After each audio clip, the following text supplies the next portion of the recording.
Buckeyes Now on Sports Illustrated continues the coverage of the 2021 Ohio State Buckeyes with this latest episode of Buckeye Breakdown.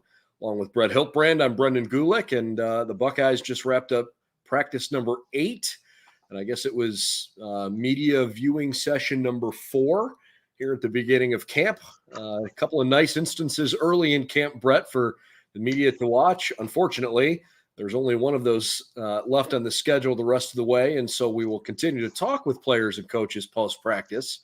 We are running out of chances to see the team in person, so we will have to get all of our observations in as quickly as possible here over the next, I guess now one remaining session. And that is our favorite part of the preseason, which is wild speculation time. So it's the Wild West. No doubt. And one of those groups that I think has had a lot of speculation is the linebacking group, because they lost 4 guys from a year ago, and now it's going to be an entirely new group. We'll spend the majority of our time today talking about linebackers. But the biggest news out of camp today, I think we have to at least acknowledge it up front, although I certainly don't think it's a huge deal. You can't just assume these things. But there were a few players that were notably not on the practice field this morning, including Thayer Munford, who is, I have to imagine, going to be a captain this year. He is certainly one of the leaders of the offense and the leader of that offensive line group. He was not on the practice field this morning. Neither were a couple of defensive linemen, Tyreek Smith and Jaron Cage, and obviously Garrett Wilson, who is a star wide receiver.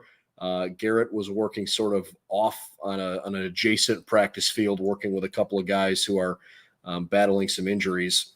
I don't think it's fair to think that any of those 4 guys are necessarily hurt.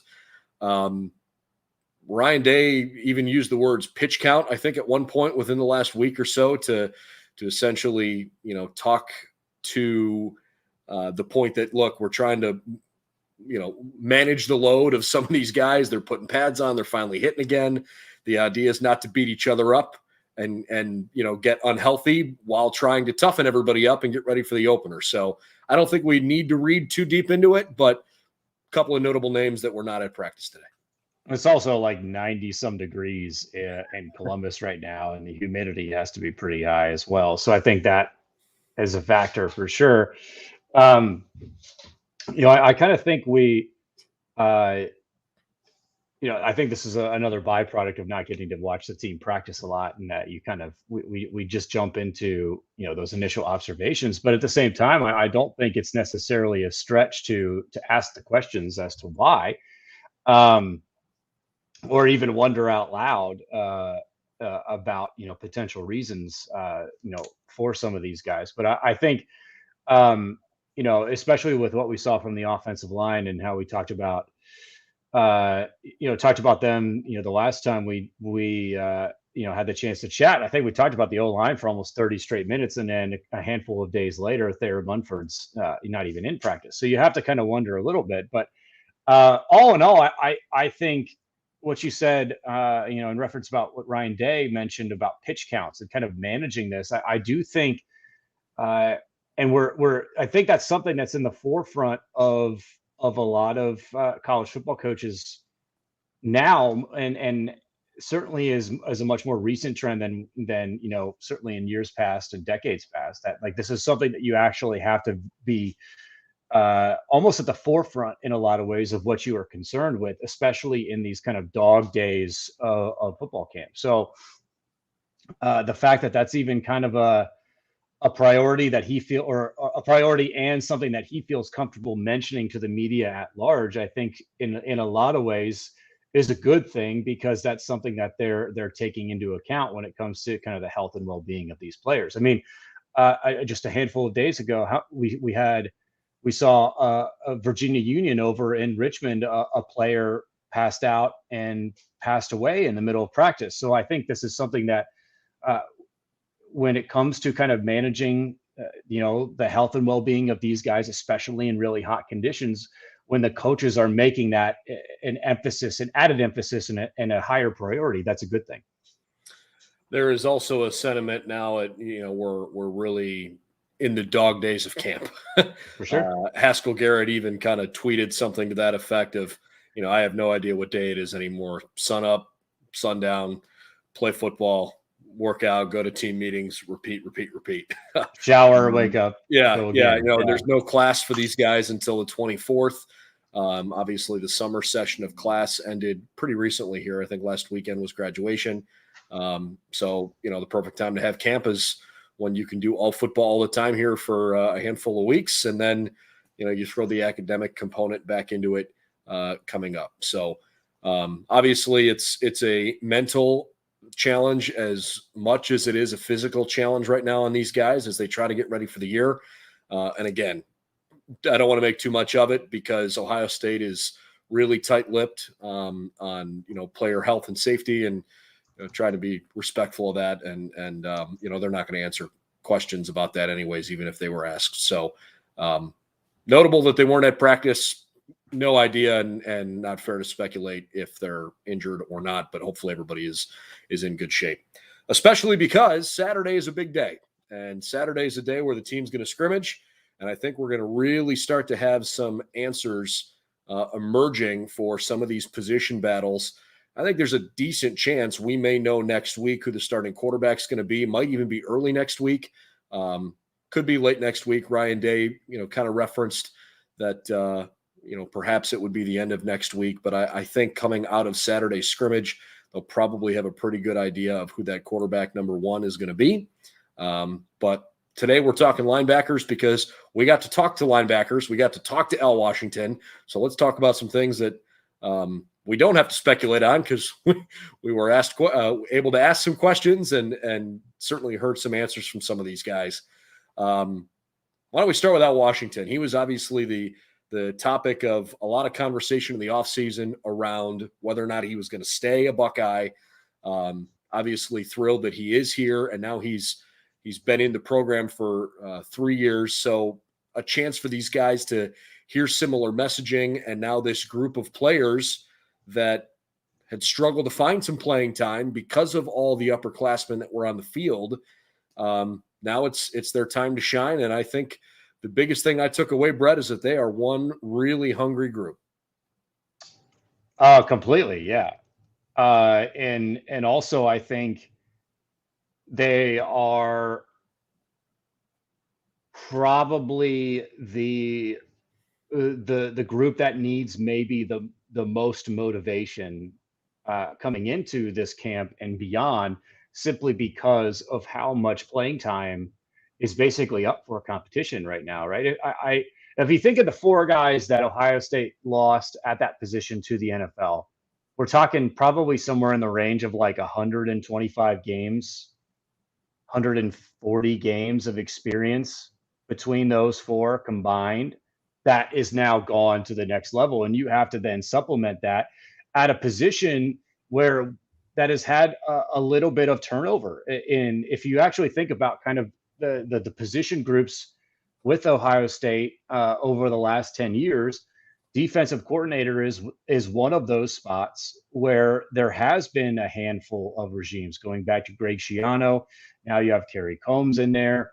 And schematically, what they have asked linebackers to do over the last 5, 6, 7, 8 seasons has varied a lot year to year to year, despite some consistency in that position during that time. So I do think that it's a room where a lot of the assignments have changed. I think the guys that were kind of projecting who will play a lot this season have seen a lot of different things schematically. And so what they kind of come out and look like this season is also a bit of a question mark in some ways. I'd be very, very, very interested to kind of see some of the assignments where their eyes are, what gaps they're lining up in, coverages, all that sort of thing. So it's a fascinating bit of position competition right now in many ways that I actually think is as interesting, if not more interesting, than the quarterback battle. Well, and there's a decent chance that their base defense is only going to involve 2 linebackers. And so you might not even see 3 guys on the field at the same time, depending on, how often or if they decide to really utilize the bullet position this year. Dallas Gant kind of danced around it a little bit, didn't really say I'm 100% or that I'm not 100%. He just sort of gave the inclination that by the time the season starts, that he's going to be ready to go. But obviously it's been a challenging ride for him, especially these last 12 months. I think Taraja Mitchell has a really good chance to be, a starter, if not at least a big contributor this year. I think he's got a lot of attention. There's a lot of people talking Cody Simon right now and the talent that he brings to that room. Those guys in particular, I think, have kind of risen to the top of that position group. Yeah, for sure. And, it's kind of, I think one of the reasons why it's so interesting is we're talking about 2 to 2.5 spots of consistent playing time starters, right? There might be that third linebacker, depending on offensive personnel, what you see from opponents from Ohio State, whether or not that third linebacker gets on the field. So you're talking about those 2 to 2.5 spots, right? And then on top of that, we're also, for those open positions, we're mentioning like 6, 7 guys. Steele Chambers is another one that you heard his name mentioned a lot as a guy who came over from running back, now playing linebacker. It's kind of crazy in a lot of ways. I think Mitchell is probably one of those dudes that, in my mind, has the really high floor, high ceiling that you're looking for in an Ohio State linebacker. That because of this school's and teams tradition at that position, I think he's one of those dudes that certainly kind of fits the mold in my mind of being the next guy to be able to kind of jump into that spot. Tommy Eichenberg, go Cats, St. Ignatius reference. We talked about him and his ability and a guy who I think has a really high ceiling, and whether or not you get him reps early to try and build towards that.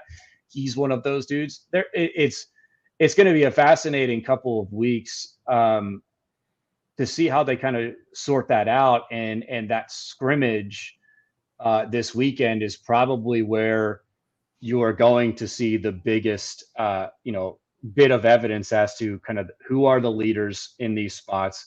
And then I would guess that there will probably be a pretty good line of demarcation, so to speak, of guys who are going to see the field and guys who won't. And that scrimmage will be a good indication as to kind of which group is which, or which guys are in which group. Talked with Tommy Eichenberg for a few minutes after he was done addressing the media as a whole.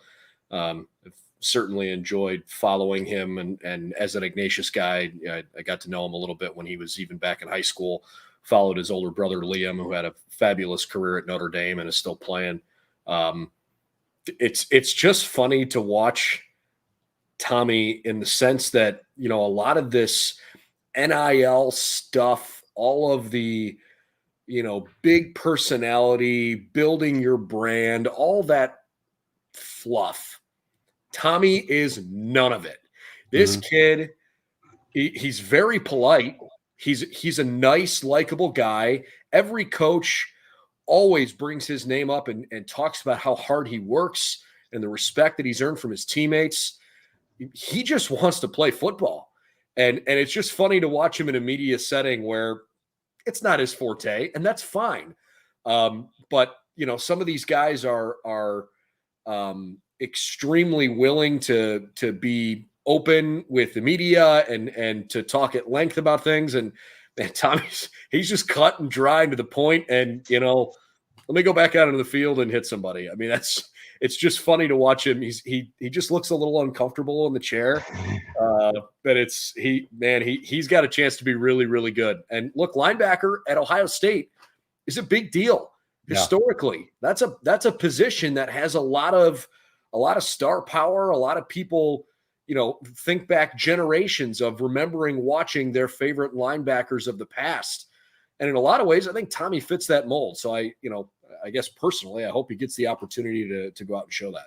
I think what you just described in Tommy is like the prototypical Chuck Kyle, like football player kind of mold that you see him produce. Chuck Kyle, of course, the head coach at St. Ignatius, Hall of Famer, legendary high school football coach here in the state of Ohio. That's like the prototypical guy that like is kind of like his type of football kind of mind and player. And that's about maybe the highest compliment you can give in a lot of ways to an Ohio high school football player. One thing about linebacker, and former Ohio State linebacker Joshua Perry was the one who kind of told me this and kind of imprinted this in my brain, and it's hit me like a tidal wave when he said it. Because if you play linebacker at Ohio State, if you are a starting linebacker at Ohio State, you are more likely than not to be a captain at least 1 year. And think about that for a second. Like so not only are you, obviously playing maybe arguably the position at which Ohio State is most notably known for churning out players to that next level, okay, in that position group. That's big responsibility, one. Two, you're going to probably more likely than not be a captain of the Ohio State Buckeyes because of what you did to win that starting job is in a lot of ways emblematic of the qualities you want a captain to represent. You're probably there's a toughness to that position and to those 100%. Guys that can really fire up a team. Right. And also it's a toughness. It's a, you are very much, the leader of the defense, so to speak. I mean, Jordan Fuller in years past was the guy who kind of took signs from the sideline and got everybody lined up. He was one of the first DBs to ever do that at Ohio State. And there's a reason why he's making, good buku money in the NFL right now. But traditionally it's the linebackers that are the ones who are getting those signals, the captain of the defense, so to speak, and then getting everybody kind of lined up and gap contained and all of that. And so there's a lot riding on this competition in a lot of ways for me that will that will undoubtedly influence the direction and the success that this Ohio State team has on the field, and in many ways off the field as well. How well they kind of manage, some of the craziness that is going to be all of this season with, name and likeness, and how, things are going to be a little bit different. So whoever wins this job will have these jobs will have absolutely positively earned it in an environment that would be different than years past. So if it's Dallas Gant, if it's Mitchell, Kayvon Pope is another guy that I think we think maybe could jump in there. Who knows? I really don't have a good sense as to kind of who's going to be the guys exactly. Well, we haven't even. But there's a ton of depth there too, which I think is a good. Sure. And athleticism. There's a name we haven't brought up yet that Buckeye fans are certainly hoping he'll be on the field, but Paulie Nateote, the USC transfer who has been with Ohio State now in camp, working out, in pads and hoping that his transfer is going to be allowed by the NCAA. Al Washington today basically said they're still kind of in a holding pattern and, trying to balance appropriately the amount of reps that Paulie gets in, a team setting, simply because they're not sure if he's going to be available, right? You can't give him no reps, but you also don't want to have him dominate all the opportunities either. But he spoke quite highly of Paulie's character and work ethic, and basically said this is the exact kind of guy that they want in their room. So and that's a guy who has a ton of playing experience, probably 2 seasons worth, so 20-some games probably with SC. I know that the concussions are a little bit of an issue there and something that they have to kind of keep an eye on, and that was a big reason, why we didn't see him, the last season in addition to kind of the transfer stuff. But that's a 5-star dude, right? Yeah. Who has a super high ceiling and a really high floor as well.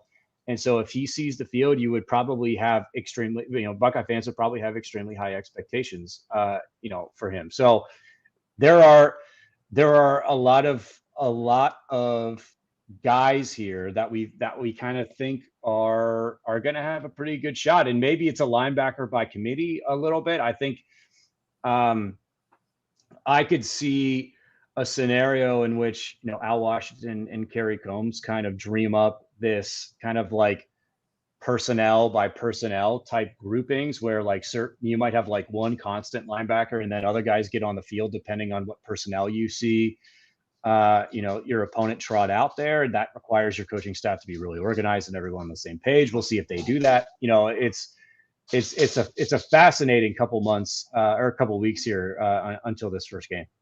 You mentioned Steel Chambers' name, and obviously he's garnered some attention with a position switch. I love his size. I loved his physicality as a running back. I don't know if the room was perhaps just a little too crowded for him at running back for him to get consistent touches. Mm-hmm. I think based on who's currently in the room right now at running back and what the change looks like at linebacker, he probably has a better chance to get on the field as a linebacker.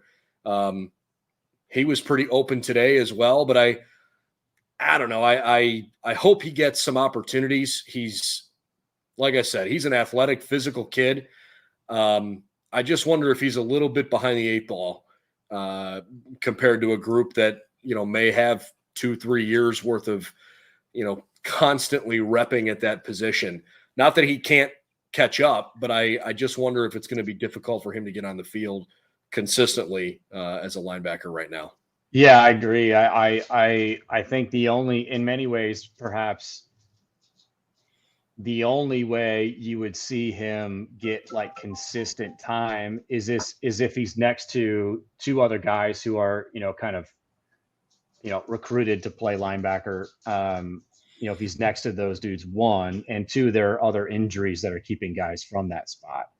And I think that's part of it. For sure. But, in a lot of ways too, I think we see kind of that switch, that offense to defense switch is not something we see a ton of in college football. I'm trying to think the last linebacker that I can think of to go from defense to offense, would be, Zach Boren is probably the last one that I can think of off the top of my head, going in and playing fullback after a couple years at linebacker, fullback / running back for Ohio State. But yeah, I mean, I think linebacker is one of the few positions in football where you can make it as complicated or as simple as you want to be. I think like if you think about what we've seen defensive coordinators at Ohio State in the past ask of these guys. Greg Schiano asked a lot of linebackers. They were responsible for multiple things pre-snap, and then and a lot of times the reactions post-snap were maybe a little bit slow because of that. Madison was a little bit less so. I think they freed guys up to maybe be a little bit more quote unquote like football players, and it was more of a read and react type situation, relying upon east-west speed and then kind of shutting down one side of the field. So that'll be interesting as well, and I think in a lot of ways they will tailor the whatever personnel in which they decide who starts, they'll tailor then the game plan to that. So we are going to find out some answers at linebacker here, I would think, pretty soon. Yeah, next few days. Let's wrap with a listener question here from El Su Zabo. Is Ewers arriving today? I heard he was. Many of us have heard that Quinn was scheduled to arrive today in Columbus. The best answer I can give you is that we spent about 2.5 hours this morning at the facility, and to our knowledge, he was not yet there. Was not on the practice field this morning. And in the time after practice, at least where we were publicly able to see things, Quinn was not around. So I would imagine it's not going to be much longer before he gets on campus. There were several reports that Quinn would be in Columbus here today. Perhaps it wasn't until later today, or maybe it gets bumped back a day. But either way, by all accounts, Quinn Ewers should be in Columbus real soon. And again, I think it's worth repeating. I'm not really sure if he's going to factor in, for at least the first few games this year at the quarterback spot. I just think he's got an awful lot to catch up on and kind of figure out. Not to say that he would never take a snap at some point this year. I think it's possible he could get into a game. I think he was largely coming to Columbus to capitalize on an NIL opportunity and basically get a jump start on trying to win the job next year. That's sort of my understanding of his approach. And I certainly don't blame him for taking it. If someone offered me a big pile of cash, I'd probably do the same thing. So did not see Quinn Ewers today, but would think very soon that he'll be. Yeah. And if you happen to watch our most recent or listen to our most recent podcast of we mentioned how I believe, and I think you agreed to a certain extent, that what he is doing is the first kind of step in a trend that I think we're going to see a lot more of in high school / college football and almost certainly college basketball, where guys will skip a year to basically skip that final year of high school, be in position to graduate early, to be able to cash in on name and likeness money and kind of get a running start into that kind of crazy race and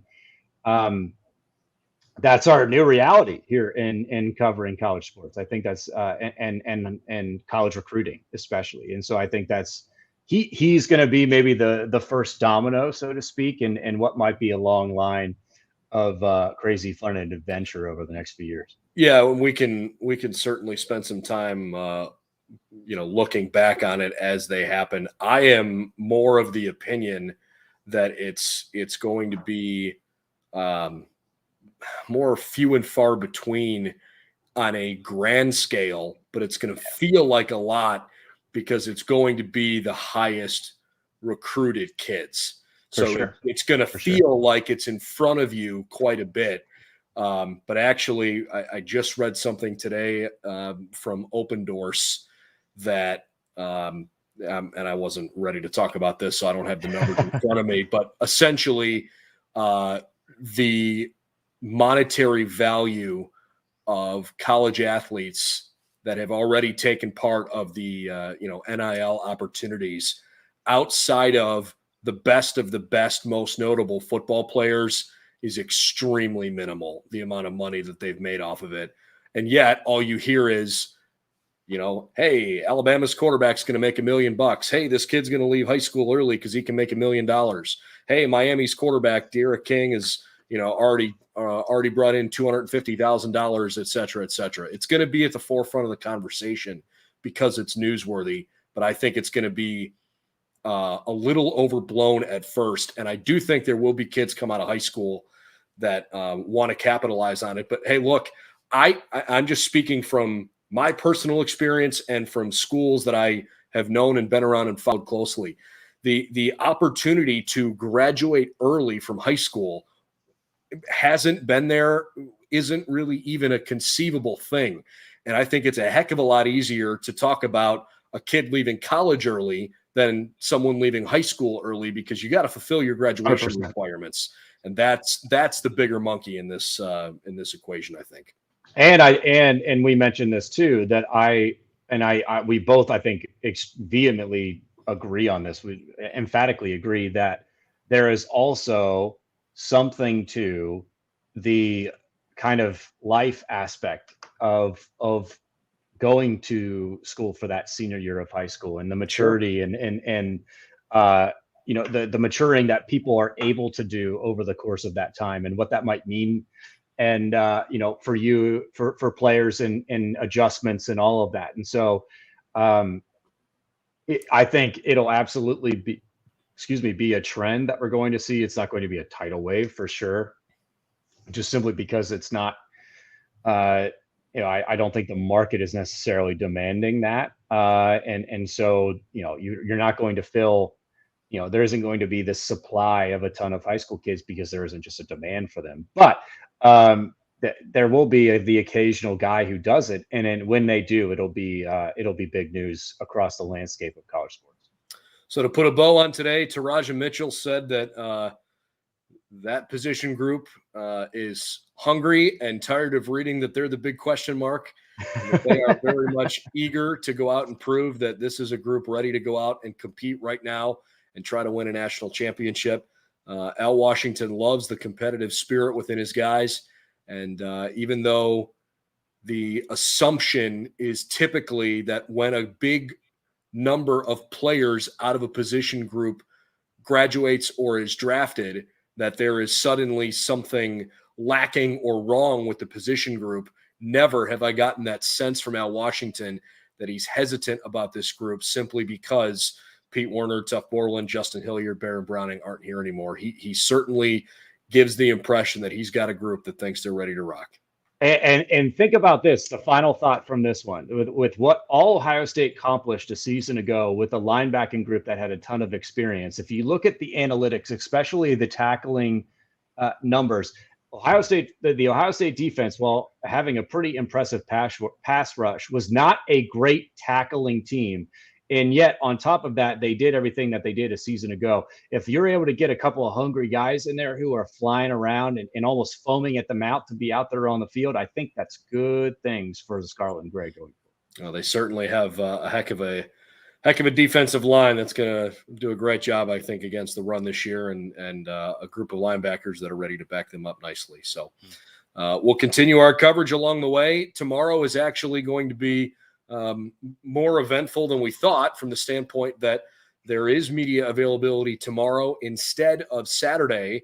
We're going to speak tomorrow with the tight ends instead of Saturday with the tight ends. So we'll hear from tight ends coach and offensive coordinator Kevin Wilson tomorrow, and we'll chat with them after their morning practice. It'll probably be something like 10:45, 11 o'clock when we hear from those guys tomorrow. But in the meantime, we'll continue to cover the Buckeyes over on BuckeyesNow.com, the Buckeye Breakdown podcast, available anywhere that you get your podcasts. And, of course, please subscribe to our YouTube channel if you like this video content. We've got lots more planned for the coming season. For Brett Hiltbrand, I'm Brendan Gulick. See you soon. The Buckeyes continue their preparations for 2021.